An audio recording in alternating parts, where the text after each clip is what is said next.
Hey guys, you've heard of the Young Turks podcast because you're listening to it right now. But make sure that you subscribe and give it a 5-star rating if you like it. Thank you for listening.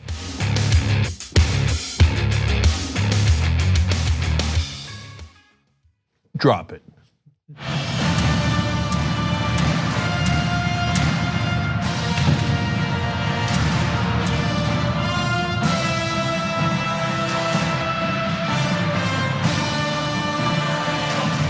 All right, Young Turks, Cenk Uygur, J.R. Jackson, everybody. New York Football Giants, L.A. Baseball Dodgers, the whole thing's ready. You know, we're bi-coastal, you know, we go everywhere in this country. You know, we make sure we cover all bases. Literally with the Dodgers. John Iadarola is here, and so are a lot of presidential candidates. John Delaney is gonna be on the program in the third hour. We don't, normally we have an hour-long post-game just for the members on Friday nights, but tonight, we got John Delaney and then the postgame for you guys. So he'll be live in the studio at 8 o'clock Eastern. He's obviously running for president. Speaking of running for president, earlier today I talked to Bernie Sanders, and we'll show you some of those clips within the first 2 hours because he said some things that are interesting and perhaps controversial. So, and we're not done with presidential candidates yet. Next week, Pete Buttigieg has a town hall, and we will be covering that. Anna, JR, and Francesca. That's on Monday, so don't miss that. That's 8:05 p.m. Eastern, right here on TYT.com. We'll have instant analysis for you guys also next week. Dana Gould's gonna join us. And by the way, from yesterday, Jordan Klepper did a TMI, too much information. Oh, is it most embarrassing moments?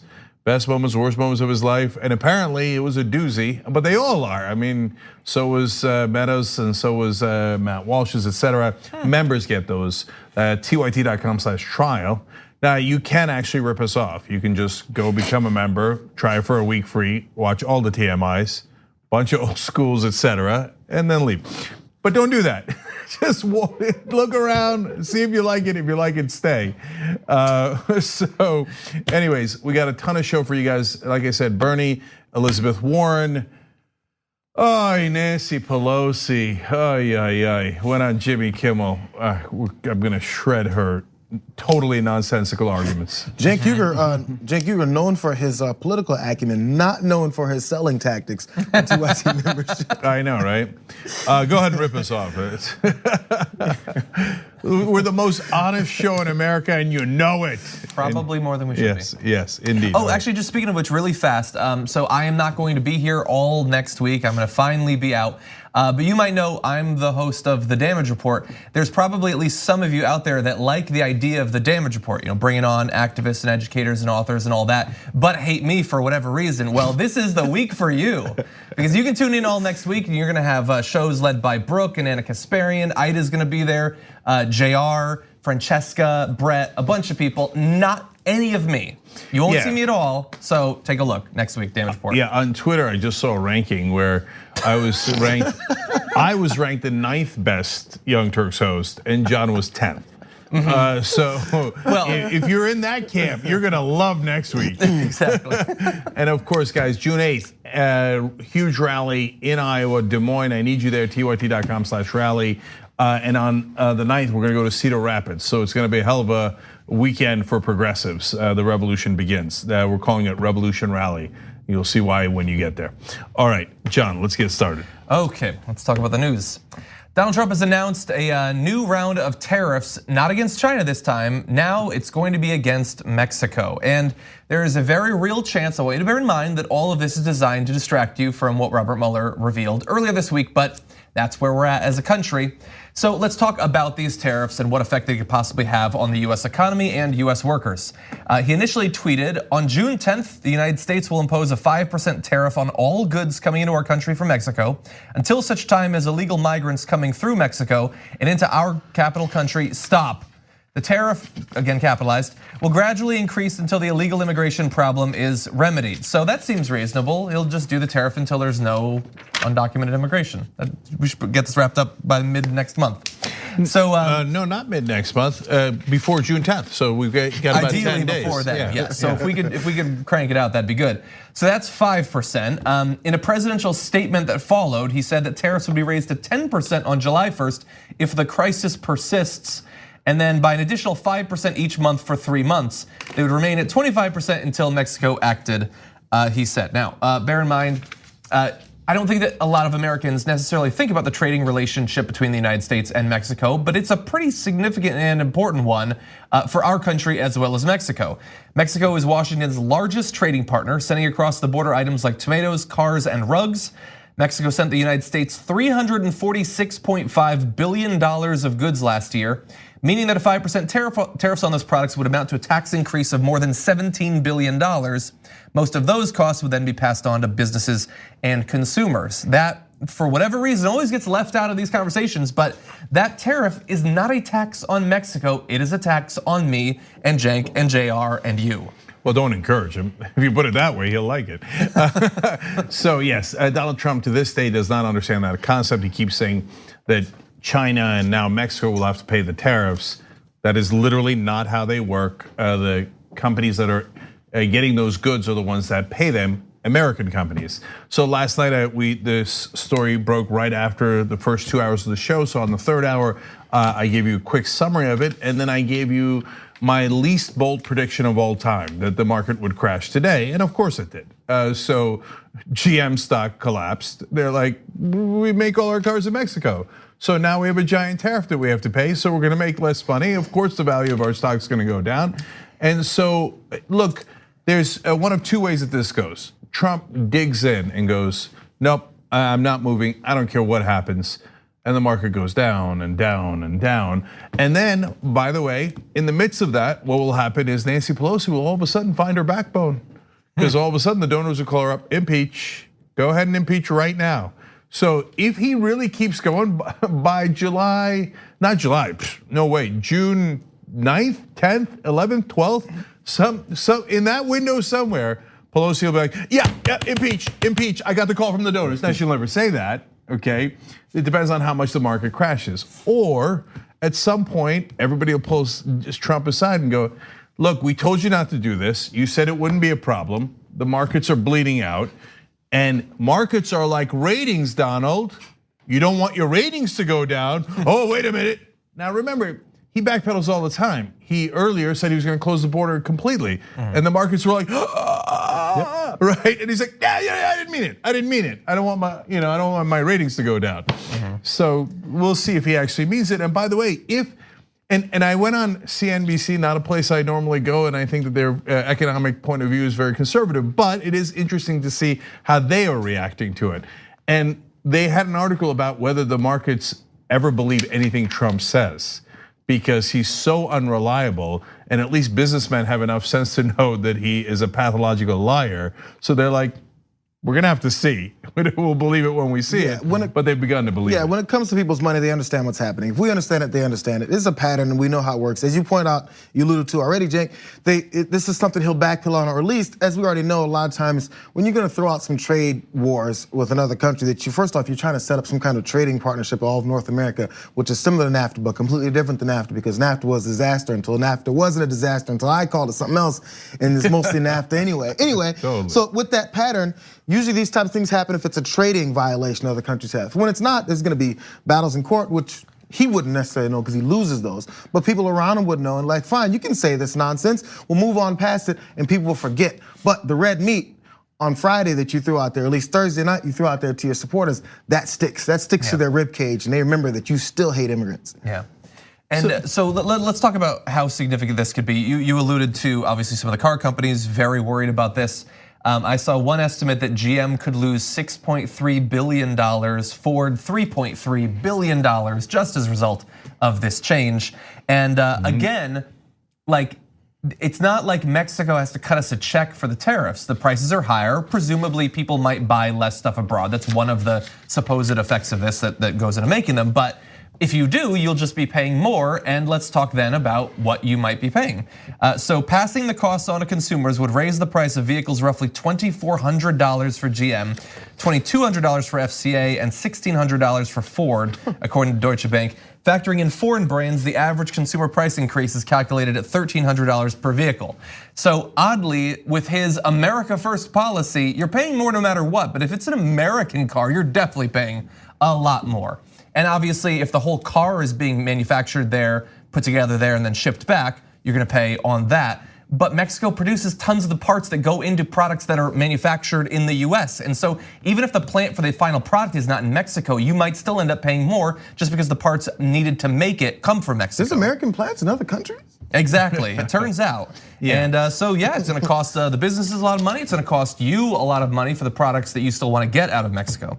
So I think one more thing here that's important is the lack of planning. So if he was gonna go do this, and Steve Bannon comes out of the woodworks and he was calling Donald Trump a scumbag the other day, but now he loves this for the reasons that JR laid out. He's like, oh, he's back to being against Mexicans. I don't care what the damage is, who cares? Bannon says now he dropped the hammer and the ratcheting up to 25% will get their attention. It'll also get our attention because we're the ones paying it. Okay, anyway, but there's no planning. So if you're gonna go down this path, and if I was advising the president, I'd say, let's think about how long we're gonna dig in, how much pain we're willing to tolerate. Are we going to let the markets go down to X number or even lower than that? And what's our plan B if it gets to be too painful? Now, there's a couple of different reasons. I keep talking about the markets, and if you're wondering why, look, it mainly does not affect you. I get that. The top 10% has something like 97% of the capital income in this country, but that's the donor class. And so it is very relevant politically. So once the donor class is hurt, the top 10% is hurt because their money's in the stock market, there'll be hell to pay. And it won't just be Pelosi, it'll be Republican senators with their phones ringing off the hook going, hey, I just lost a ton of money because this jackass, don't support him anymore. Okay, and then then all of a sudden you're gonna hear Republican senators, and Chuck Grassley has begun already from Iowa, saying, well, I mean, maybe Amash wasn't so wrong about that impeachment thing. Now, Grassley hasn't gone that far, but he is criticizing him very strongly, which is very unusual for a Republican senator. And so, all of those things you would have to plan out and think, okay, this might take 7.5 months, 2.5 weeks. What's our range? And then once it actually starts affecting real Americans and you're starting to pay $3,300 more per car, but then you're not buying it, and then the real economy starts to go into a tailspin, how much of that can we tolerate? When and what is good enough for Mexico? What actions do they have to take before we say we declare victory, right? Now, do you think any of that has been planned out? Like Stephen Miller's all over it. Inconceivable. He hasn't planned any of it. There's another story out today about how all of his top economic advisors, when he said he was gonna do this, basically said, no! Even the Trump guys are like, don't do this. This is a bad idea. We don't know where this ends. And Trump's like, I've never known where anything ended. So let's go forward, see what happens. The issue from my point of view is that like the people who support Donald Trump don't look at a policy he proposes or some sort of change and then say, does that make sense based on the reality of what's going on?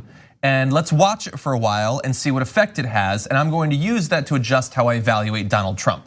That's not how almost any of them think. They think he says Mexico is screwing us. He's being strong against Mexico. So if he raises tariffs, that is in of itself proof that tariffs needed to be raised because obviously Mexico is taking advantage of us. If he wants to send the military down to the border, well, he must have to do that because of the crisis he says is there. If he wanted to park a tank every 100 meters along the border, many Americans would just say, clearly tanks are needed at the border. And so this could decimate, not just the economy in general, but a lot of the personal finances of Trump supporters. And I don't know if that actually will get through to them. But I just want to cover one more thing, and I mostly chose this for you. You're talking about what senators might turn on him. Let's look at the willingness of some senators to stay strong in the face of the wild policy of Donald Trump. So if we go all the way back to January of 2017, Lindsey Graham tweeted, border security yes, tariffs no. Mexico is third largest trading partner. Any tariff we can levy, they can levy. Huge barrier to economic growth. And he went on to say, simply put, any policy proposal which drives up costs of Corona, tequila, or margaritas is a big time bad idea. Mucho sad, because you have to add a little bit of bizarre racism to your economic philosophy. But that's what he said. No, it makes no sense. We buy a lot of products from them and they'll just do it to us. It is pointless. And then Trump did the policy, and so he tweeted this: "I support President Trump's decision to impose tariffs on Mexico until they up their game to help us with our border disaster. The illegal flows from Central America must stop, and Mexico needs to do more." So again, a little bit of racism there. No, but more importantly, of course, the point that John is making is there is no bottom to Lindsey Graham's barrel. Okay, let's put it that way. So he has to have someone he clings on to. And as we all know before, it was Joe Lieberman and Kelly Ayotte and of course famously John McCain. But now none of them are in the Senate, so he's found a new friend. And there's nothing he wouldn't do to further humiliate himself. I mean, he has now turned on everything that he has ever said. He called Trump a wacko and all these things. And now there's Jamie Harrison running against him on the Democratic side in South Carolina for that Senate seat. And he did a wonderful ad where he showed all the things that Lindsey Graham said before and about Trump and all these terrible things and all the ass-kissing things he has said recently. Now he's gonna have to update that after this. I mean, think about that. Last thing for me, at least. That was in January 17th, so it was right after the election. He's still testing the winds of change for Lindsey Graham. He's like, who do I follow? John McCain is still here. His buddies are still hanging around, but he's like, man, I still had that thing with Donald Trump. I didn't think he'd get elected. Now he did. I'll kind of say some more things that I mean about him, and we'll see how that changes. But even when he did that, then there's still generalities that he has to come up with. So when we asked, what's Mexico supposed to do to fall in line with these tariffs? Trump said, until the flow into our country stop, all capitals. What does that mean? How many numbers is stop? So zero migrants coming to our country anymore? Which ones are illegal immigration? Which one is legal immigration? So first off, how do you gauge that number? Who's watching those numbers? We still need that wall in those desolate parts of the desert where people are just flowing across, throwing drugs and packs of drugs across the border. If we don't have that wall, which you still haven't built, how do you stop that? So if it's illegals running across the border, throwing drugs everywhere, if it hasn't stopped yet, how is Mexico gonna stop it? And then so they asked this question. One of the people said they need to increase security at the border with Guatemala. What does that mean? They need to crack down on criminal gangs that help migrants and help the United States more with asylum seekers. What does that mean? What numbers, if you have a policy, there has to be an end game for that policy. So when these tariffs are lifted, what basis for all these parameters that Mexico has to do, when do they meet them? It's not a policy. The relevant number is less than 100 points of IQ in our president. That is the fundamental issue that we're dealing with. But people are gonna just lap it up. People that know better, people that are smart, that know better will go, yeah, they need to stop it. Until they stop it, we're gonna they have numbers on the amount of tariffs they wanna put down on people. There's numbers on the amount of money we're gonna lose and consumers are gonna have to pay, but there's no number on how it stops. Yeah. Well, why don't we take a break and come back to a couple different candidates? Yes, Elizabeth Warren and Bernie Sanders. Look, I'm on a warpath. The mainstream media is so unreal biased. Right now, one of the talking points is that Bernie Sanders' candidacy is already over. He's polling at number 2. Does that mean the other 22 are also over? No, they're in great shape. What in the? Okay, so we're gonna discuss that when we come back. We need to talk about a relatively new show called the Republic, or UNFTR. As a Young Turks fan, you already know that the government, the media, and corporations are constantly peddling lies that serve the interests of the rich and powerful. But now there's a podcast dedicated to unraveling those lies, debunking the conventional wisdom. In each episode of the Republic, or UNFTR, the host delves into a different historical episode or topic that's generally misunderstood or purposely obfuscated by the so-called powers that be. Featuring in-depth research, razor-sharp commentary, and just the right amount of vulgarity, the UNFTR podcast takes a sledgehammer to what you thought you knew about some of the nation's most sacred historical cows. But don't just take my word for it. The New York Times described UNFTR as consistently compelling and educational, aiming to challenge conventional wisdom and upend the historical narratives that were taught in school. For as the great philosopher Yoda once put it, you must unlearn what you have learned.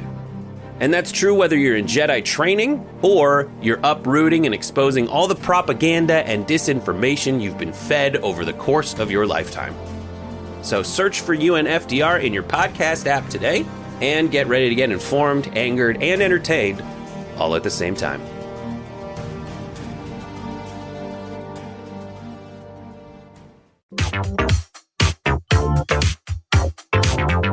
All right, back on the Young Turks. First, our partner aspiration takes about 5 minutes. And you know what? You don't have to put all of your money there. I would, because they pay about so much better interest rates, and you don't have to pay any fees, and no ATM fees, all those wonderful things. But you could just try it. You could move some of your money to aspiration and be like, is it true? Oh my God, it is true, right? So that takes about 5 minutes. So go to aspiration.com/TYT. They don't put any of your money in the dirty companies like fossil fuel companies, and you get all the better things. So there's just really no reason not to do it. So check it out when you get a chance. Okay, True North Remember writes in, are they sending John to the North Pole for good this time? JK, or am I? He writes. Oh, is that like a hair thing? Oh, Yeah, okay. yeah. No, that'd be awesome. Let's go back. I mean, we got to film something so that people can actually see it. Yep. I can't see True North.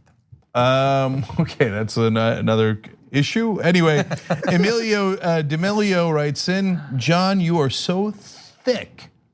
I love you. Okay, that's what he wrote. Okay, bless your heart. Thank okay, you, sir. On the other hand, I thought I was thick. John, just stand up and show the people your thickness. I don't want to do anything that you just said. Okay, Steppenwolf says, Cenk's always been my number one. Thank you, Steppenwolf. In Finally, terms of thickness. you know what? I'm changing the name to Steppenwolf Pack. Steppenwolf-pack.com. No, I'm kidding. All right, and Oh, do you know why I was so low on that rating, by the way? because you said imagine a world without dogs. Yes. But you didn't mean that in a negative way. You love dogs. Everybody responded negatively. And JR ironically moved up the list when in reality, okay, anyway. Yeah. I'm just the Joe Biden of this group. I find my way to the top as soon as I say one thing. I know, right? And you are popular among African Americans. So I said consider a world without dogs so that you would appreciate that they're here. He moves up in the rating. He's a guy working towards that world. All right, Eclectic Miscellaneous says, Cenk, John, and JR are the best 3 TYT hosts. The question is, which one of them is number one? Anyway, thank you guys, we appreciate it. No, everybody's wonderful. And then last one is real. The Stone Buddha says, not to mention how us truck drivers are going to be screwed with these tariffs. Do we get a bailout too? I love that question because, farmers, they vote for Donald Trump. They're getting a giant bailout because of the tariffs. What happens to the rest of us? And in other industries that are more directly impacted, including truck drivers. Oh, well, sad day for you. You get no bailout. Does GM get a bailout? Of course not. So I don't know what the outlet was, but there was some interview with a truck driver about how this is going to hurt them, and he's like, "Yeah, it's going to hurt us," and I'm 100% supporting Donald Trump. Yeah, I mean, look, that's the antonym of an aspiration.com/TYT. That's a lose-lose. Okay. All right, anyway, let's keep going. Okay, let's move on to more fun topics. Robert Mueller said earlier this week that indicting Donald Trump was never an option that they could consider in their investigation because of a longstanding Justice Department policy. But there's at least one candidate, Elizabeth Warren, who's looking to make a change in that area. She said this, Donald Trump believes that he could violate the law, and he believes that the role of the Department of Justice is to help him get away with it. That's not how our country is supposed to work. I pledge to nominate an Office of Legal Counsel head who will reverse the Watergate era rule that a president cannot be indicted for criminal behavior. And she gave a little bit more detail about what she would do were she to become president, saying, here's my plan. Number one, pass a law clarifying Congress's intent that the Department of Justice can indict the President of the United States. Number two, amend the obstruction of justice statutes to explicitly allow for indictment when the president abuses the powers of the office. And number three, we need an attorney general who does not believe the president is above the law. And if you watched William Barr's recent interview, it is pretty clear that he is the conductor on the MAGA Express at this point. Yeah, so I want to explain why this is good policy and good politics. So in terms of policy, think about it for a second. We're going to do this later in the program, but a quick preview of it is that Nancy Pelosi went on Jimmy Kimmel's show last night and said, unless the Republicans in the Senate are willing to go along with impeachment before we even start the hearings, so a preemptive agreement from the opposing party ahead of time, we will not pursue impeachment, and that it doesn't make sense to. Okay, now if that's the standard, then the president really could shoot someone on Fifth Avenue. And he doesn't even need all the Republicans because you need 2/3 to convict, and that's a political conviction in the Senate if they pursue impeachment.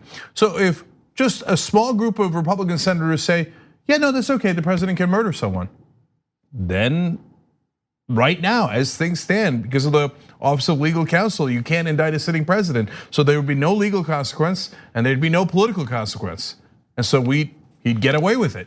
And amazingly, somehow the Democratic Party will have proven Donald Trump right about the most outrageous example he gave about shooting someone on Fifth Avenue and getting away with it. That's where we are, that's where we are. So as a matter of policy, of course Warren is right. The president can't be above the law. And that's not what this country is about. And of course, if he commits these crimes, he can be held accountable and he should be indicted just like any other person. Now, in terms of politics, I don't like. This is not complicated, guys. You're in a Democratic primary. Of course, the Democrats want to impeach Donald Trump, and of course, they want to hold him accountable. Remember the whole thing about resistance, and now that Nancy Pelosi has turned into the assistants. So, but she's not running for president. It's so easy for someone running for president to go, yeah, we should hold Trump accountable. How is that controversial? How is that not a layup?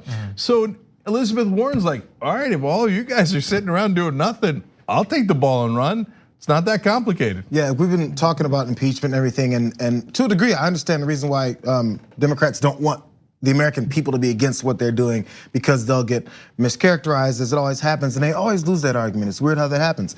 But every time Republicans paint them a certain way, they get stuck with it because there's a certain way that they don't approach it. So fine. So since now, I think the label is sticking out with Elizabeth Warren that she's I have an idea for that. Here's my plan for that. I think it's the term that's going on. Here's my plan for that. So if you're gonna dispute everything that a Democrat proposes or says, they usually say it with this like dark like tone that like, oh man, they're trying to destroy the country. So now if you're gonna oppose everything Elizabeth Warren says, and she puts it in terms to let you know she's working for the American people, and then she goes, you know, I'd like for the president not be above the law. And then so the opposition to that would have to be, no, I would like for the president to be above the law. Bingo. So when someone says it, they go, you can ask from Fox News and Fox and Friends in the morning. So if someone steps on, if McCarthy steps on and says, yeah, you know what, I actually would like the president to be above the law. Then people stop and go, that's kind of crazy. Because he had to say he's against a policy that is very American. Yeah. No, that's why when Pelosi is now going on a speaking tour, when they ask her, why won't you impeach? She winds up defending Donald Trump over and over and over again. She said today, oh, well, if the Senate doesn't convict him, then he would be exonerated. No, he wouldn't. No, he wouldn't. That's not what 2/3 of the Senate means. And that's not a criminal action, that's a political action. So that's terrible politics. So it's not like, so it's the Democratic Party. So you might look at us and go, you guys are talking about this too much. This is the most obvious thing in the world. Most obvious thing in the world. Water is wet, the sky is blue. Of course, a Democrat running for president should be in favor of impeachment and holding him legally, any president legally accountable so they're not above the law. But you gotta remember, they're Democrats. It's not at all obvious to them. That's why Warren's keeps leading on these issues. She was the first to impeachment. She's the first to, we should hold the president criminally liable. And then others will look at the polling and, oh wow, yeah, that's 89%. Okay, yes, I'm in favor, I'm in favor. And it's not just Democrats, by the way. It's just to JR's point, anytime you say, should the president be above the law? I mean, not only is that obvious, you're hoping your opponents say yes. Yeah. So it's a great move by her. I hope more, move in that direction. I think that for most people, it seems ridiculous that the president can largely do whatever he wants. There'll be no accountability. The only thing I sort of disagree on is I don't like the willingness of almost everyone in the country to just pretend that Office of Legal Counsel regulation is constitutional. That has never been adjudicated. I mean, they ruled back during the 90s that civil lawsuits could target the president. The idea is that you could not have a criminal indictment of the president, but the Supreme Court has not weighed in on that. When Robert Mueller said that during his press conference, that was basically his opinion, man. And I understand why he's not going to go against it. He's an avatar of the Department of Justice and its history. But I don't like that we've simply surrendered on that regulation written literally decades ago could be so binding on us that we would not even be willing to allow the Supreme Court to consider it. You said it so simply, but it flies over a lot of people's heads. What sticks with people is, are you willing to let a president be above the law? You have to put it in sometimes elementary terms because that's how direct and easy this is. Just put it in those direct terms. And if they say, yeah, go. So do you think President Obama broke the law, which a lot of Republicans for some reason do, which he did in other ways, killing civilians. But anyway, but then they'll say, well, hell yeah, he did. Be like, would you like him to get away with it? Because they definitely didn't then. Yep. I like the way JR put it. All right, so let's go to Bernie. So earlier today, I got a chance to talk to Bernie Sanders. I don't know if you guys know this, he's running for president. And we were talking about the fact that he is in the top 2. And now a lot of the media apparently don't realize that because Sanders' campaign had to put out a memo to the reporters today saying, pointing out that CNN and Washington Post recently ran articles saying, basically, is Bernie's campaign over already? Now, I just like to note for the record before we go to portions of the interview that there are 24 candidates. Bernie's in second place. So if his campaign is over, boy, do I have bad news for the other 22. Okay, so I mean, the bias of the establishment media is unbelievable, and it's actually stunning that they can't see it. They say, oh, Kamala Harris got a good chance in 5th place. Bernie Sanders in 2nd place, no chance. Bernie Sanders is eliminated. How is she not triple eliminated, right? So but they're so blind, so biased, they can't see it. So anyway, I asked them about Joe Biden being pretty similar to Hillary Clinton on policies, and that perhaps if you're running against Donald Trump, we might have seen that movie before. And I was curious what his response was. Here's what he said. If the Democratic Party selects Joe Biden as its nominee, would it be making the same mistake that it did in picking Hillary Clinton, who lost to Donald Trump? I fear that it could be. I really do. I fear that you would have a campaign without a lot of energy, without a lot of excitement. Could Joe beat Trump? Yeah, I think he could. I'm not saying that he can't. But I think, we don't want to make the same mistake that we made last time. And sometimes this is where the establishment talks to itself.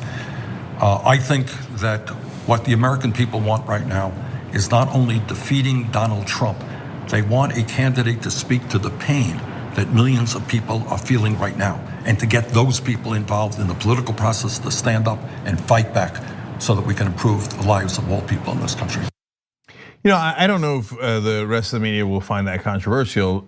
I think it's fairly straightforward. Joe Biden's policy positions are incredibly similar to Hillary Clinton's, and yet somehow the mainstream media tells us that he is more electable. I literally don't. Hillary Clinton? No, more electable than Bernie Sanders. Oh, okay. Yeah, so I literally don't understand that logic. The only thing that they have to hang their hat on is their feeling that Joe Biden is more likable. Yeah, you like him more because he protects the status quo. You don't like Bernie Sanders because he's ending corruption. So, but I don't care what you think, who you like more in your club. He has the same policies that are, again, against the things that the Midwest wants. He's in favor of trade deals written by corporations. He isn't fighting for higher wages. He isn't fighting against corporate power. So I don't understand the logic of it, but I don't know that there is logic to it. Well, I think they would say, certainly if it was Nate Silver, I guess, and I bring him up only so that I'll get into his next podcast. He would say, based on the polling right now. So in the polling right now, Biden is doing better against Trump than Bernie is doing against Trump. Now we would respond, we've seen Biden run for president before. I don't think that's going to last once he actually has to be a candidate. A lot of that is based off of people's longstanding views of him that have nothing to do with the candidate he would actually be. But that's what they would say now. I don't think that makes sense to make your evaluation based purely on that now. I think that we need more time. Eventually it will be fairly reliable. I mean, we were making the case during the last months of the Democratic primary that the polling showing Bernie doing better against Trump did prove that he was more electable than Clinton versus Trump. And I would say largely, I think if I had to pick, like right now, if you would press a button, one button gives you Biden against Trump, one button gives you Hillary Clinton against Trump, I would put the Biden button. I would think that in America, he probably would do better. for some understandable reasons, for some sadly misogynistic reasons. Yeah, but let's talk about what happened in 2016. Because in 2016, Bernie was doing better against Donald Trump than Hillary Clinton was in all of the polling. And what did the same exact people say in the mainstream media? They say, oh, no, don't believe the polling. That was a leap year though. Oh, I see, right. So they're like, no, that polling can't possibly be right. We're gonna completely ignore it.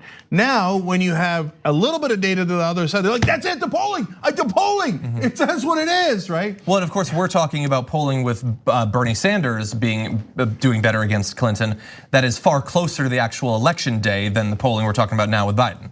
Yes, and the reason why Biden does well in the polling at this early stage is the same reason Hillary Clinton did well in the polling in the early stages, because she had tremendous name recognition. So does Joe Biden. Now Bernie Sanders also has a name recognition advantage. We have a perspective, but we do not twist the facts. So if you say Bernie Sanders has an unfair advantage over Kamala Harris because he has more name recognition and hence he does better in the polling, I would say yes, that makes sense. He does, he has a bigger name recognition than Kamala Harris. But Biden has bigger name recognition than Bernie Sanders. So if you say Kamala Harris, hey, give her a chance. She hasn't had a chance to get her name out there enough yet. Well, then the same logic would apply to Bernie versus only against Biden, right? And nope, don't care about logic. So I'm just worried to death they're gonna run a guy who has the same positions as Hillary Clinton when we saw that movie before. Yeah, it's shown with the power of the media and the way it works, because many smart people know how these things work, but they don't even realize, some don't realize the way that they're convoluting the whole conversation. Look, who had heard of Pete Buttigieg before this cycle? When he came in as one of the 27 folks. So, and then suddenly he's on the cover of magazines and the newest guy off the block. You know, that huge town of South Bend, Indiana, that only people know about is Notre Dame's there. That's the only thing people know about South Bend, if they even knew that. But now this guy's exploded onto the map because that's what they liked about him. Like, oh man, we can take him in and it's not a big deal. He doesn't scare us. He's not over the top. He's not screaming, but they love him. So it's just way it strikes certain people, and those certain people have such they can change the dial in America what people think, because people will go like, oh man, suddenly he's on the cover of this magazine. He looks like the 40-year-old virgin cover, and then suddenly everybody likes him. It looked just like it. Let's keep it real. They did Buttigieg wrong. No, well, but that's the only time they've done Buttigieg wrong. That's also his profile picture. Okay, that's his fault. Look, I'm gonna call it what it is. The rigging has begun. Because there is no logic to the guy in second place. His campaign is, I'm gonna write articles and talk nonstop on air about how his campaign is almost over. But the person in fourth place, fifth place, 22nd place has a perfectly good chance. There is no logic to that at all. Yeah. And hey, let's run a person that's got the same exact policies as Hillary Clinton, the only person who lost to Donald Trump. There's no logic in that either. One last thing though, yeah. Can I just say on that, and I know that this will be persuasive to literally no one. I get what you're saying when you say that. I don't like the term rigging in this case, because rigging to me makes something virtually impossible. And it's not that, it's influencing, it's manipulating, it's attempting to move the dial. I worry that if we present something as an impossibility, it leads people to apathy, to check out, to think, what's the point? We couldn't possibly win. When like Bernie came so close the last time, it was not impossible. Bernie certainly wouldn't say that it's impossible. The many volunteers who worked for him wouldn't say it's impossible. No. So look, the good point you're making, John, and in the beginning of that interview, and obviously we'll put up the whole interview on tyt.com, I actually talked about rigging, and I said there are many definitions of rigging. So, but don't assume that one of the definitions is the correct one. So rigging doesn't mean that it's an impossibility. It means one group, whether it's the DNC or one individual like Donna Brazile giving answers to or the questions to Hillary Clinton before a debate. Now that's rigging it.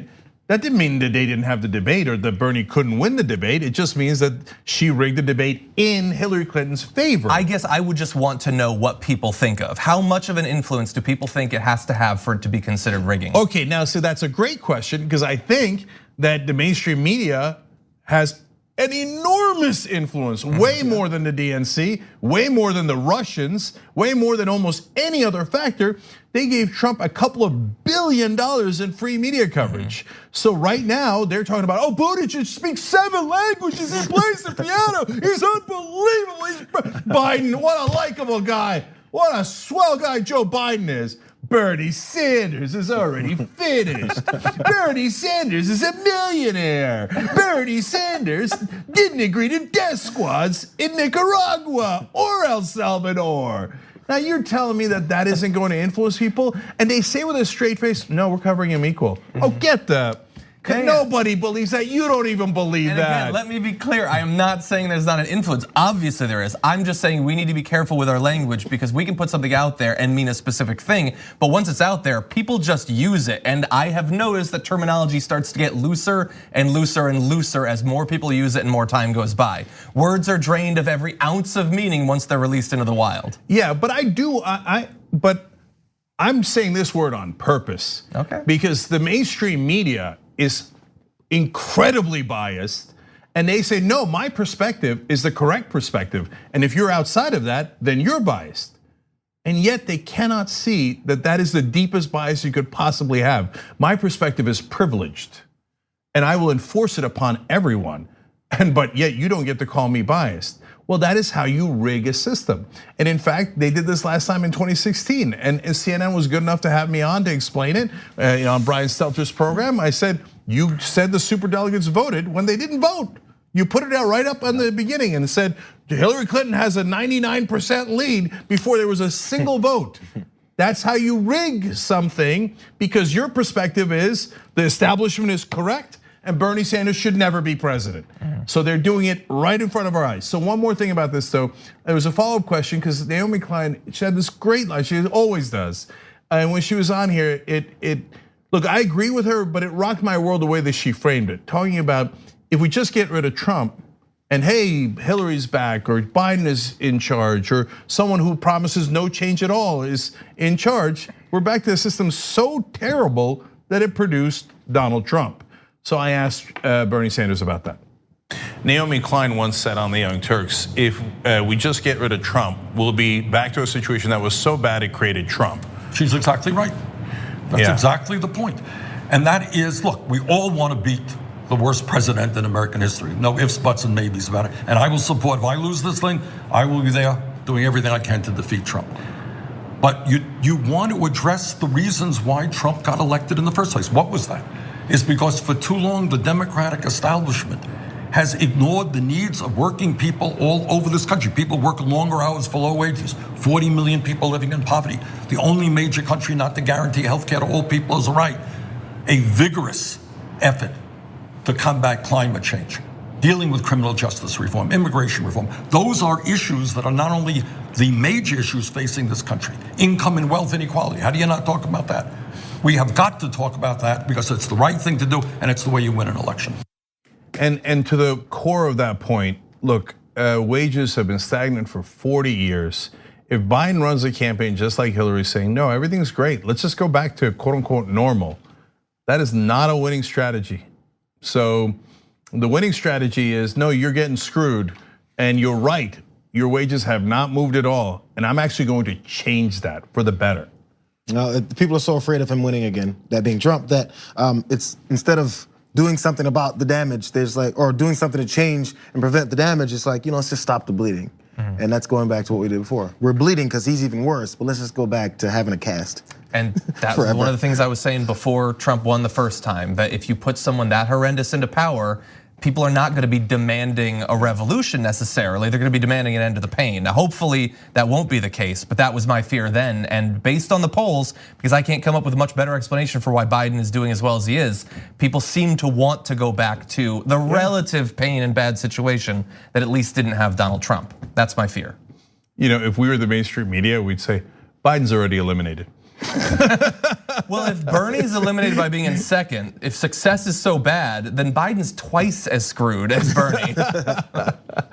All right, so we got to take a quick break. When we come back, the world ends. So enjoy the break, the couple of minutes you have left, because Alexandria Ocasio-Cortez and Ted Cruz have found something to agree upon. What?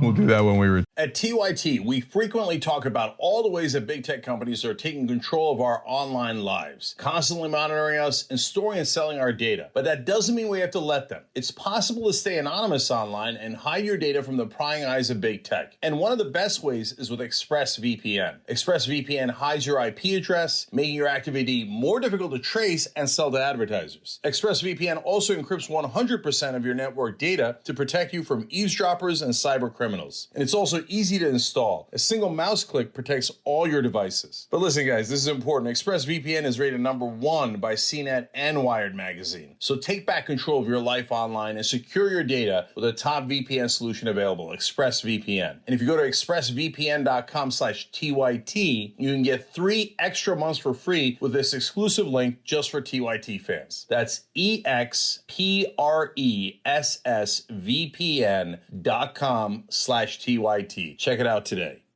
We hope you're enjoying this free clip from the Young Turks. If you want to get the whole show and more exclusive content while supporting independent media, become a member at tyt.com/join today.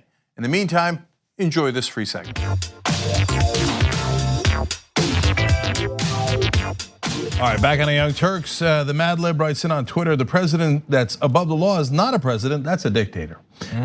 Fairly clear. Melissa Matrice writes in, how dedicated is this TYT fan?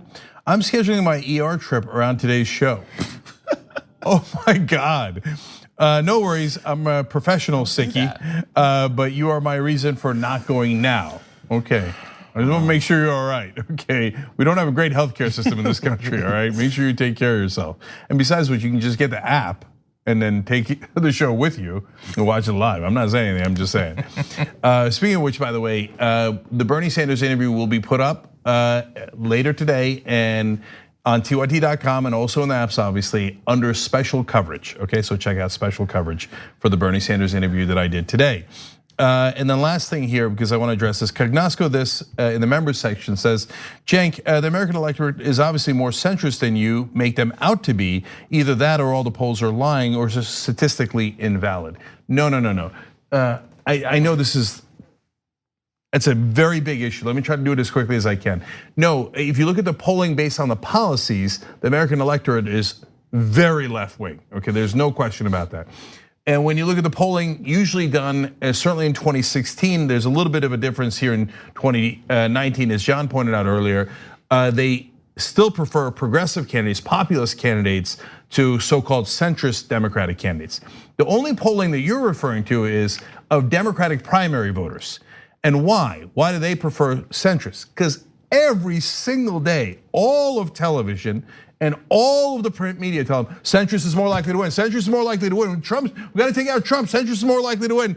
No one ever says a progressive is more likely to win outside of us, and maybe the Intercept, and that's it.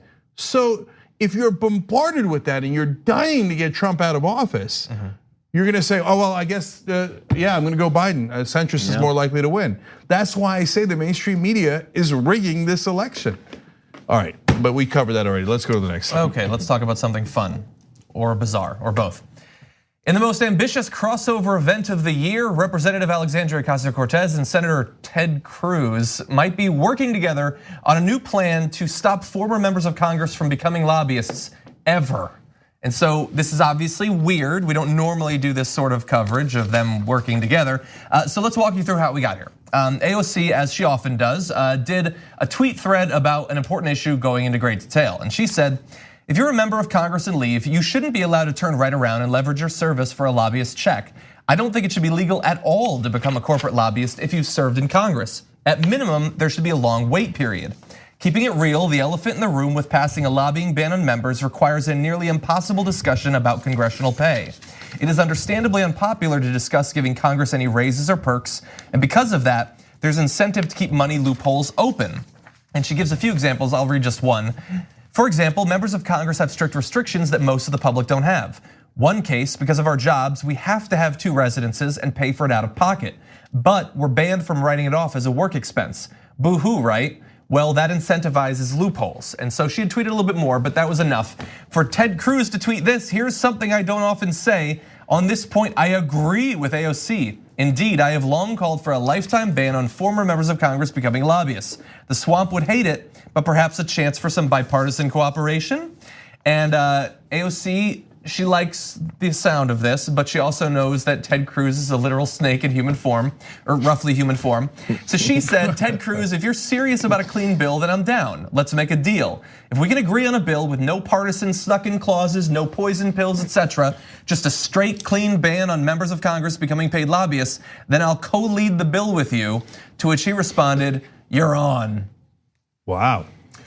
Okay, so I would like to remind everybody, she is a freshman congresswoman, 29 years old. Now, why haven't the so-called senior leaders among Democrats ever proposed anything like this? It turns out if you try, you might actually get some Republicans to vote with you. Think about it on several different issues. And then I remember when she was running, and this is in the movie Knock Down the House, which you can see on Netflix, about her run and other Just Democrats run. People said to her and Cori Bush and others, well, we got a senior member of Congress. Joe Crowley is the number 4 Democrat in the House, so I don't know if we should give up that power. What power? And when did Joe Crowley or any of those other Democratic incumbents that have been sitting there for decades ever use that power for you? No, they use it for their donors, right? Instead, you get someone who represents you, and look at this. She fights for you, and she fights against corruption. And all of a sudden, it turns out if you try, which none of those older incumbents are doing, almost none, well, it turns out you might actually get it passed. And this is not new. Bernie Sanders has the best track record in the Senate of any Democrat of getting Republicans to work with him on amendments that he puts into bills. Now, why is that? Because he actually comes at it from an uncorrupted point of view, and he says to some portion of the right wing, hey, you know how you're always talking about you're against the swamp, etc.? Well, either you're gonna be exposed as a hypocrite or peel off and vote with me. And sometimes they do actually peel off and vote with him. And so that's why he winds up getting amendments in. If you're a normal establishment Democrat and you're like, okay, now I'd like to help my donors instead of your donors, they're like, yeah, no deal. So that's why they never get anything done. So we always talk about, you said the older established Democrats they have worked with Republicans across lines. And this is what always frustrated me about it is every time they do it on the terms of those other establishment Republicans. So like, 100%. Yeah, we worked across the aisle. And we're like, man, you worked with them on something they've been telling you they want. Well, what kind of working is that? So when everyone's just on one side, instead of, there's reason for bipartisanship is because both sides actually want it. Rather than, well, I want to have a couple of bills under my belt so I can campaign on being bipartisan by jumping across the aisle and doing everything they want to do. So in doing that, I also like how we talked about Elizabeth Warren earlier, and she's putting bills for people have to learn about what's happening through a bill that's they're trying to make become a law, but without just criticizing someone. So even while AOC has done this and said that she's gonna work with Ted Cruz, without saying, hey, Ted Cruz, you're part of that swamp. You're one of the creatures that likes to throw in poison pills and do things sneaking under the table, because I know we all know this, but a lot of people don't know that's how it works. Tons of people don't know how that's how it works. But say it in a way where, hey, as long as you guys don't, she didn't say do what you usually do or try and screw this whole thing over. Just says, yeah, let's not put those things in and you have a deal. So make sure you have that clause is there. Other old school establishment Democrats wouldn't say anything like that because they would do it too. They would put in a poison pill too, exactly right. Because they're like, hey, I want to go work as a lobbyist after somebody like AOC beats me. Which, by the way, guess what Joe Crowley's doing? Working as a lobbyist.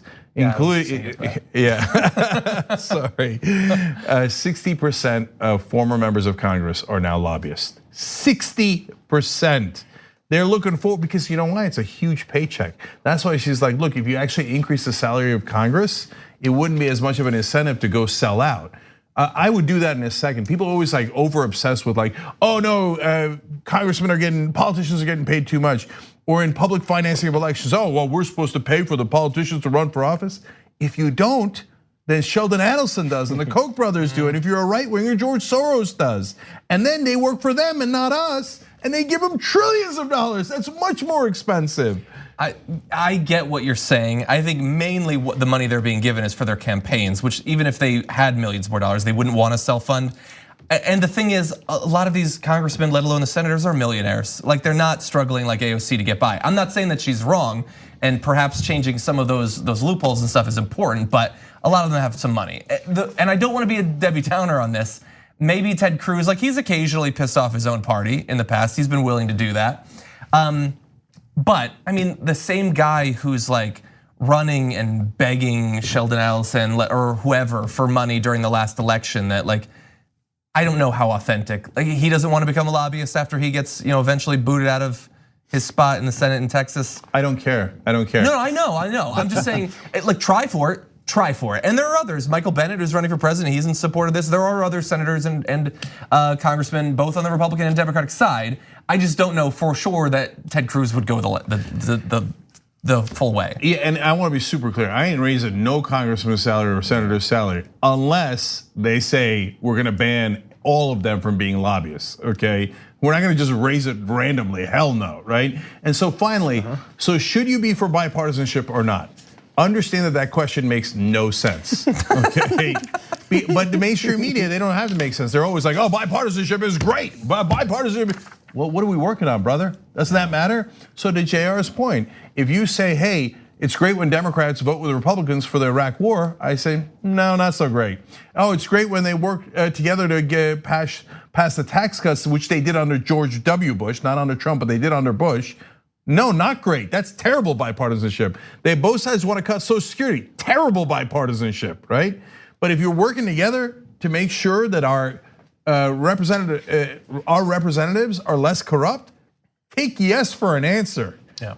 I'm sorry, last small number because I know we didn't mention it, but they said at least 187 political appointees in the Trump administration worked as federal lobbyists, and they're also put in positions that supervise the same industries that they were lobbying for. So it's a full revolving door. You're in office, you get booted out, you go work for lobbyists, you come back in and still influence things within the administration. So there's so many incentives to continue this rotation. Yeah, that can't be true because Trump said he was going to drain the swamp. I think he got swamp in his eyes and now he doesn't know what he's doing. Yes, totally in favor of a total ban. You want to talk about one more story? Yeah, go. I think we have a little bit more time. We have this saying, don't shoot the messenger. I'm not sure that Kim Jong-un has actually heard that because he's a fan of doing exactly that. This is new reporting coming out of the largest newspaper in South Korea saying that after the February summit in Vietnam between Donald Trump and the leadership of North Korea, after they failed to reach a nuclear deal, the regime in March killed 5 diplomats by firing squad at a Pyongyang airport. Wow, Jesus Christ. And there had been, I believe, in March of this year, there was some initial reporting that there had been reprisals against some of the diplomats. It wasn't as specific, and bear in mind that as of right now, this particular report is based off of one anonymous source, but it does confirm at least the general content of previous reporting. We have a little bit more details. Kim Yong-chol, one of North Korea's top overall officials who visited the White House last year, has been subjected to hard labor and ideological education. Among those who were killed was Kim Hyok-chol, North Korea's top working level nuclear negotiator who served for months as America's key counterpart. He was accused of spying for the United States for poorly reporting on the negotiations without properly grasping US intentions, which sounds like a roundabout way of saying he didn't get what North Korea wanted. He was one of those who was apparently shot to death. Now, I want to remind you guys that Donald Trump said that he loved Kim Jong-un. And they wrote letters back to and forth. I mean, he has had overwhelming praise of Kim Jong-un. He just said the other day, this week, he said he's a very smart man. And he said in his country, when the president says something or when the leader says something, everybody stands up and applauds. And wouldn't that be great if it was here? You know why they stand up and applaud, Donald? Because if they don't, they get executed. And so I don't know what your intentions are, but let's give you a best case scenario that you're incredibly ignorant. The guy has concentration camps. He executes people that it's not even that disagree with him. Again, Trump might think that that's the worst case scenario is Trump thinks, awesome, I love that idea. The best case scenario is Trump doesn't have any idea of anything happening in the world and doesn't know that. Hey, do you ever, you watch Fox, right? Fox, please run the story. Steve Doocy, right. Please. Right.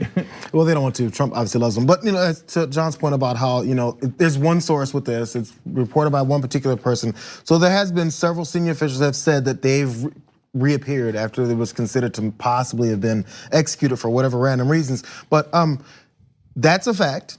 but it's also realized that several officials that were rumored to have been executed did not reappear. So even if this is, maybe a report that doesn't gonna get confirmed completely and verified and under all terms, the point is it has happened. It's definitely not a 0% thing. So as our president goes in and kisses this guy, and then makes sure that he exalts him as this really smart guy, and he's a tough guy running a tough country. You kind of have to do that. That's something else he liked to say. He's still exalting someone who has done things like this before. So there's a reason why people will believe this, because it has been true before. Yeah.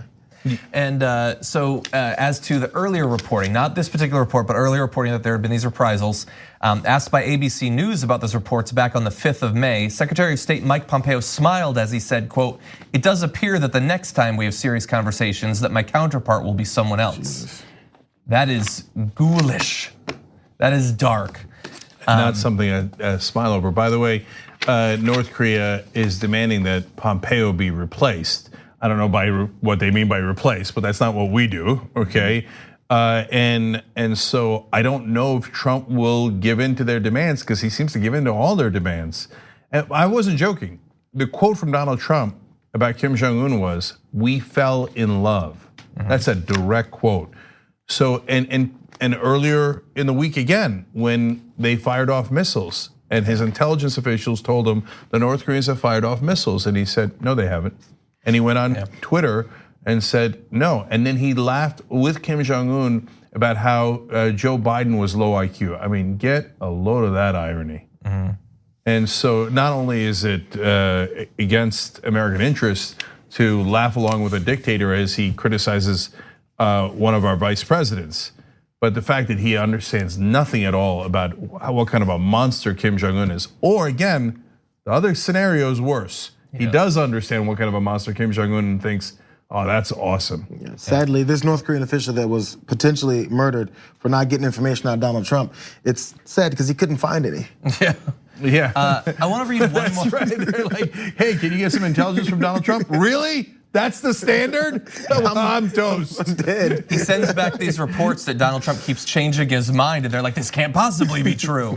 I want to read one other quote though. So this is about loyalty, basically. It says, "It is an anti-party, anti-revolutionary act to pretend to be revering the leader in front of him when you actually dream of something else.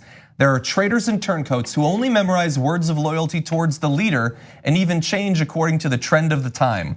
Now that is from an official mouthpiece for the North Korean regime, but do you really believe that Donald Trump doesn't want Sarah Huckabee Sanders to be saying things like that when they so gleefully cast off the people who had formerly been insiders in the White House?